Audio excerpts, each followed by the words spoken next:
au nom effectivement de l'Air Hermès qui est sponsor aujourd'hui de cette journée de rencontre entre des startups et des grands corporates, je voudrais vous remercier d'être présent ici et puis je voudrais très rapidement vous expliquer en quelques mots d'abord qui est l'Air Hermès aujourd'hui, qui est notre groupe et pour quelles raisons principalement nous sommes aujourd'hui ici et nous sommes absolument ravis de venir à votre rencontre, de venir à la rencontre de cet écosystème startup très dynamique que vous représentez. Pardon. Euler Hermès, donc aujourd'hui, c'est en fait un grand groupe, c'est un groupe qui est centenaire à l'origine, qui appartient totalement au groupe Allianz, ce qui nous confère une solidité financière récompensée par un AA par Standard & Poor's.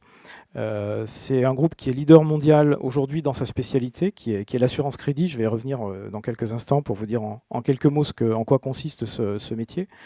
Et aujourd'hui, Euler Hermès est présent donc, dans 50 pays, est un groupe international. L'assurance crédit, en fait, et pour quelles raisons? Et ce que je voudrais, c'est vous dire en quelques mots ce que c'est que l'assurance crédit, et pour quelles raisons, en fait, aujourd'hui, notre métier, nous sommes résolument engagés dans la transformation digitale, et pour quelles raisons nous venons aujourd'hui à votre rencontre, et nous souhaitons échanger avec vous, et peut-être construire un avenir dynamique avec vous dans le domaine de la finance. L'assurance crédit, en fait, c'est un métier très particulier qui est un petit peu au carrefour entre la banque et l'assurance. D'ailleurs, assurance et crédit, ça dit bien un peu ce que ça veut dire. Et c'est un métier qui repose à la base sur la confiance entre les acteurs économiques, puisque notre mission, notre rôle, c'est de permettre aux entreprises de garantir le risque d'impayé qu'elles rencontrent lorsqu'elles sont amenées à effectuer des transactions commerciales et à accorder un crédit, accorder des délais de paiement à leurs acheteurs. Alors en fait, il y a trois grandes raisons qui nous amènent aujourd'hui à nous transformer, à être dans un mouvement d'accélération de transformation digitale. Trois raisons principales, on va dire, qui correspondent en fait à des grandes tendances qu'on constate, que vous êtes vous certainement les premiers aussi à mesurer. Le premier grand mouvement, c'est toute l'émergence, en fait, ce qu'on appelle la prolifération des données. L'assurance crédit, fondamentalement, à la base, le cœur du réacteur, c'est la connaissance des données financières sur les entreprises.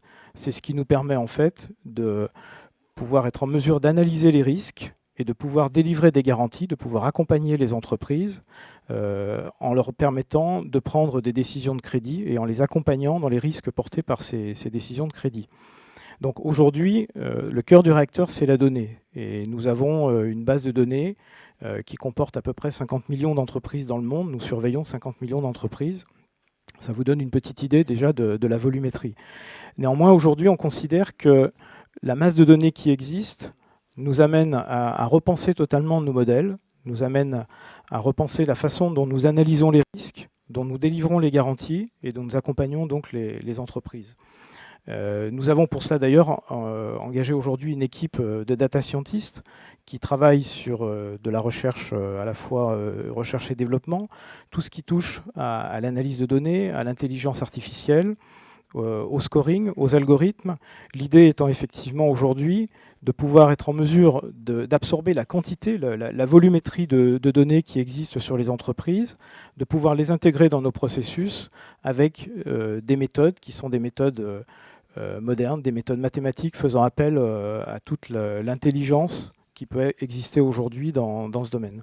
Donc ça, c'est une des premières raisons fondamentales pour lesquelles aujourd'hui, nous nous rapprochons en fait d'un écosystème de start-up. Nous avons donc intégré des compétences nouvelles pour pouvoir être capable de gérer des volumétries de données qui sont sans commune mesure avec ce que nous gérions jusqu'à présent. Nous avons aussi donc engagé cette équipe pour qu'elle puisse travailler sur des algorithmes, apporter des compétences nouvelles, être capable de gérer des nouveaux types de données. Fondamentalement, historiquement, on gère de la donnée financière sur les entreprises, c'est-à-dire qu'on gère leur bilan, on gère leur compte d'exploitation, on gère leur environnement économique. Mais aujourd'hui, on se dit qu'il y a très certainement beaucoup d'autres données qu'il faut prendre en considération, ce qu'on pourrait appeler des signaux faibles quelque part qu'on ne voit pas avec un œil humain habituel, qu'on peut aller chercher sur les réseaux sociaux, qu'on peut aller chercher sur les opérateurs de flux de paiement, par exemple, qui nous donnent des informations très importantes sur la situation financière d'une entreprise. Donc il y a tout un volet très important pour nous, et on se dit qu'on n'est pas forcément capable, uniquement par nos propres moyens, de développer ces compétences, de développer ces outils, et de développer en fait ces algorithmes. D'où la raison pour laquelle nous nous rapprochons aujourd'hui d'un écosystème de start-up qui amène de l'innovation, qui amène des choses que nous ne savons pas faire. Et nous sommes donc tout à fait prêts à travailler en fait, avec ce genre de sociétés comme les vôtres. Le deuxième axe en fait, qui est important pour nous, qui bouscule un petit peu notre façon de faire, notre métier de l'assurance crédit, c'est tout ce qu'on pourrait appeler la plateformisation de l'économie. Aujourd'hui, de plus en plus, en fait, les entreprises passent par Internet pour leurs achats, pour leurs ventes, pour leurs transactions commerciales. On le voit donc au travers de l'émergence des sites e-commerce, mais aussi des plateformes, des marketplaces aujourd'hui, qui est un phénomène qui est en pleine croissance, en pleine ébullition. Les entreprises passent aussi de plus en plus par des plateformes pour leur propre financement, que ce soit des fintech dans le domaine de l'affacturage, que ce soit des plateformes de crowdfunding pour trouver des financements alternatifs. Et en fait, ce mouvement de plateformisation, il n'élimine pas le risque, qui est un risque de crédit, donc il y a un risque lié au délai de remboursement ou au délai de paiement qui va être accordé à une entreprise, mais il déplace la problématique et il nécessite en fait le développement de nouveaux produits, il nécessite le développement de nouveaux modes de distribution, plus rapides, plus automatisés, et toute cette innovation, eh bien, là encore, nous la développons, je vais dire in-house, mais nous avons aussi besoin d'intégrer des compétences externes pour pouvoir encore être plus performants et délivrer plus rapidement aux entreprises des services efficients et des services qui sont, en termes d'expérience, très très simples d'utilisation, un petit peu comme nous on le fait quand on utilise nos propres smartphones ou notre propre Internet en tant que consommateur particulier.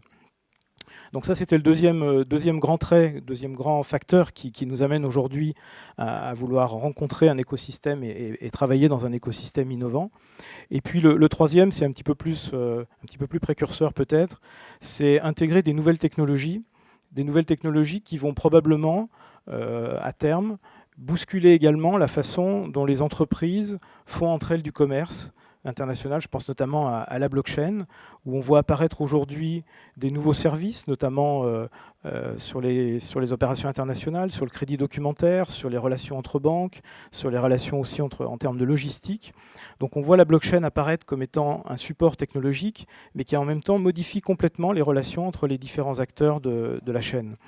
Et là encore, nous menons des expérimentations. Donc on a fait paraître il n'y a pas très longtemps un communiqué de presse concernant une expérimentation que nous avons fait avec HSBC, dans le cadre en fait de la réalisation de la possibilité de transférer sur une blockchain des factures financées par un factor et garanties par nous-mêmes. Donc typiquement, ce genre d'expérimentation n'ont pas encore forcément trouvé leur terrain de jeu et leur terrain concret d'application dans le monde économique. Néanmoins, ça fait partie des technologies qu'on surveille, qu'on étudie, sur lesquelles on s'investit, parce qu'on pense que ce sont demain les futures technologies qui vont probablement bousculer la façon dont les entreprises font du commerce entre elles. Voilà, je ne vais pas trop m'étendre parce que je crois que la journée va être très dense. Il y a beaucoup de rencontres qui sont prévues ensuite dans cet espace. Mais voilà, je vous ai donné ici quelques raisons qui font que nous souhaitons nous rapprocher de votre écosystème startup, de tout cet écosystème innovant, porté notamment par donc, toutes les startups financées par Finance Innovation. Voilà, et donc j'espère qu'on aura le plaisir de pouvoir échanger ensuite au cours de cette journée. Et puis je vous souhaite un excellent FinTech Business Day.